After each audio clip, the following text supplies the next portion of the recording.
A packed arena in Omaha goes quiet. 40,000 shareholders lean in, expecting the usual thing they came for, the sharpest investor alive explaining why his picks always seem to work out.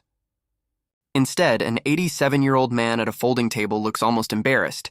He admits, flatly, that he watched a company get built for over a decade, understood exactly what it was doing, and still didn't buy a single share. He puts it in 2 words. I blew it. That man is Warren Buffett. The company was Amazon. And the strange part isn't that he missed it. Plenty of investors miss things. The strange part is why. It wasn't fear. It wasn't bad information. It was the exact same quality that made him one of the richest people who has ever lived. Here's the question worth sitting with for the next few minutes. What if the thing that builds your wealth is the same thing that eventually starts costing you money, and you never notice the switch happening? For most of his career, Buffett followed one rule above every other rule. Only invest in what you genuinely understand. He called it staying inside his circle of competence, and it's arguably the single most repeated piece of investing wisdom in the world. Insurance companies, banks, consumer brands people buy without thinking twice, like razors and soft drinks. Businesses with simple mechanics that don't change every few years. If a company's future depended on predicting where technology was headed, Buffett generally left it alone, no matter how promising it looked to everyone else in the room. For decades, that discipline was the entire engine behind his success. While other investors chased whatever was exciting that particular year, Buffett stayed inside a small, well-understood lane and let compounding do the rest. It's not an exaggeration to say this one rule is largely why Berkshire Hathaway became one of the most valuable companies on earth. Discipline wasn't a nice personality trait sitting on top of his strategy. Discipline was the strategy, but somewhere along the way, that same rule quietly turned into a wall. Amazon started as an online bookstore, then slowly became something almost nobody could categorize using the old rules. It wasn't a simple retailer. It wasn't a simple tech company either. It built its own logistics network, then a cloud computing business that would eventually become one of the most profitable divisions in the world. Buffett watched all of it happen. He understood, by his own account, exactly what Jeff Bezos was building. But because it didn't fit cleanly into the categories his discipline had trained him to trust, he stayed out. Year after year, while the company he'd watched from the sidelines kept compounding into one of the largest businesses in history, Google followed a similar pattern. Buffett and his longtime partner Charlie Munger both later admitted they'd gotten the call wrong. Watching a search engine become the dominant gateway to the entire internet, and choosing not to buy in while it was still establishing that dominance. 2 of the most respected investors alive, both applying the exact same discipline that built their fortunes, both missing 2 of the most valuable companies of their generation for the same underlying reason each time. Here's what makes this worth more than a passing headline about a rich man's regret. Discipline is almost universally treated as an unambiguous virtue in personal finance. Stick to your budget. Stick to your plan. Never deviate no matter what's happening around you. And for most people building wealth for the first time, that advice is completely correct. Undisciplined spending, chasing every hot tip, abandoning a strategy the moment it gets uncomfortable, all of that genuinely does destroy wealth. The problem isn't that discipline is bad advice. The problem is that almost nobody explains what happens once that same discipline hardens into something rigid enough to reject good information just because it doesn't match the shape of what you already believe. Picture 2 people making very different mistakes, using the exact same trait. The first person has no discipline at all. Every paycheck disappears into whatever feels good that week. No plan, no restraint, nothing saved. That person's problem is obvious, and it's the one almost every finance video on the internet addresses. But picture a second person, further down the road, who built real wealth specifically because they were disciplined. They found a system that worked, stuck to it faithfully, and it paid off for years.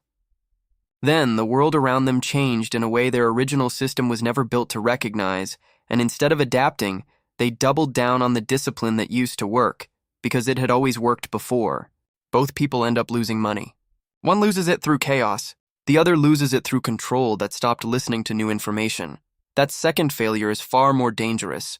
Because it's invisible from the inside, run the numbers on what that second failure actually costs, because it's rarely small. Someone who built a $500,000 portfolio using a rigid conservative strategy then held that same rigid approach for 15 more years, while a more balanced approach would have realistically captured broader market gains. Isn't looking at a rounding error. Depending on how far the two paths diverge, the gap between the strategy that made you and the strategy updated for where you actually are can easily run into hundreds of thousands of dollars over a long enough timeline. Nobody sends a bill for that kind of loss. It never shows up as a single bad transaction on a statement. It just quietly accumulates in the gap between what happened and what could have happened, which is exactly why almost nobody notices it building. The undisciplined person usually knows somewhere that they're being reckless. The rigidly disciplined person feels responsible the entire time they're missing the opportunity in front of them. Buffett wasn't anxious or uncertain while passing on Amazon repeatedly across a decade. He felt confident. That's exactly the danger. The trap doesn't feel like a trap while you're inside it. It feels like consistency. There's no internal alarm that goes off distinguishing I'm being appropriately careful from I'm being carelessly rigid, because from the inside, both produce the exact same calm, confident feeling of doing the right thing. This shows up constantly outside of billion-dollar portfolios. In ordinary financial decisions people make every year, someone builds a strict rule early on, maybe never carry any debt under any circumstances, and it serves them well for a long time. Then a legitimate opportunity shows up. A low-interest loan against an appreciating asset, the exact kind of leverage that separates people who build real wealth from people who simply save well, and the rule says no automatically. Without evaluating whether this specific situation is actually the exception, the rule was never built to handle. The rule isn't wrong in general. It's just being applied without judgment, the same way Buffett's circle of competence eventually got applied without judgment. Say that low-interest loan is offered at 5% against a rental property realistically appreciating and generating income well above that rate. Turning it down isn't safety anymore at that point. It's a missed decade of compounding, dressed up in the language of caution, and the person turning it down usually feels proud of themselves for doing it. If you've ever noticed yourself following an old financial rule out of habit rather than actually rechecking whether it still makes sense, that's worth pausing on. And it's exactly the kind of pattern this channel exists to point out. Subscribe if this is hitting close to home, because we're about to get into exactly how to tell the difference between good discipline and a rule that's outlived its usefulness. So how do you actually tell the difference between healthy discipline and a trap dressed up as discipline? There's a real distinction, and it comes down to what the rule is actually protecting you from. Good discipline exists to protect you from your own worst impulses in the moment. It stops you from panic selling during a crash, from chasing a stock because a friend won't stop talking about it, from spending a bonus the same week it lands instead of thinking it through. This kind of discipline is protecting you from emotion, and emotion in the moment is almost always the wrong advisor. That kind of rule deserves to be followed rigidly, especially when it's hardest to follow. A trap dressed up as discipline, on the other hand, isn't protecting you from emotion anymore. It's protecting you from having to update your own thinking. It's the rule you keep following, specifically because questioning it would mean admitting the world changed and your old model didn't. Keep up with it. Buffett's circle of competence protected him beautifully from chasing every hyped-up idea that came along, which is a real, valuable thing to be protected from. But at some point, it also quietly protected him from doing the harder work of actually trying to understand a genuinely new kind of business, because staying inside the familiar lane was easier than expanding it. The test that actually separates the two isn't how strict the rule is. It's whether you're still allowed to ask questions about it. Healthy discipline can survive being questioned. You examine it, and it holds up, so you keep following it. A trap can't survive being questioned, which is exactly why the person following it usually avoids questioning it in the first place. There's a simple way to actually run this test on yourself instead of just nodding along with the idea of it. Take a rule you follow and finish this sentence out loud. I follow this because if I didn't, I'm afraid I would. If the honest ending involves panic, impulse, or a version of yourself you don't trust in the moment, that's healthy discipline talking, and it should stay exactly as strict as it is. If the honest ending is something closer to admitting you'd have to learn something new or accept that an old belief was incomplete, that's usually the sound of a trap, not a safeguard. Buffett, to his credit, eventually did question it, just years later than it would have been most profitable to. Berkshire made a significant investment in Apple starting in 2016, And Buffett has openly discussed how that decision, along with the earlier misses, shifted his thinking about where his circle of competence could actually extend. The rule didn't get abandoned. It got updated. That update came late enough to cost real money.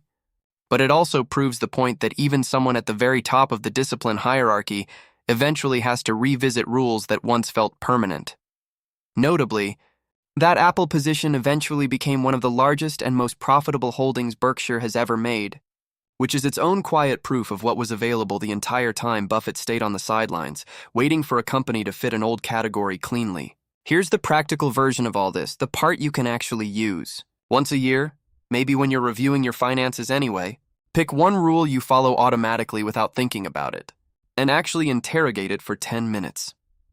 Ask why you follow it, whether the reason it exists still applies to your current situation, and whether you'd still choose it today if you were building your financial habits from scratch instead of inheriting them from a younger, less experienced version of yourself. Most of the time, the rule will hold up, and that's fine. That's what a good rule is supposed to do under examination. But every so often, you'll find one that's been running on autopilot for years, past the point where it actually made sense, quietly costing you exactly the way Amazon quietly cost Buffett. Write the rule down first, plainly before you try to defend it. Something like never invest in anything you can't fully explain to a stranger in one sentence, or always keep a full year of expenses in cash before investing another dollar.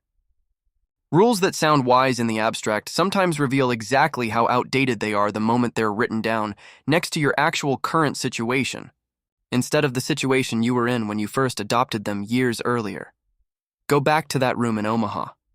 40,000 people expecting to hear about another winning year, and instead getting an old man admitting in front of all of them that the very trait responsible for his fortune was also the reason he'd missed one of the biggest fortunes ever built by someone else.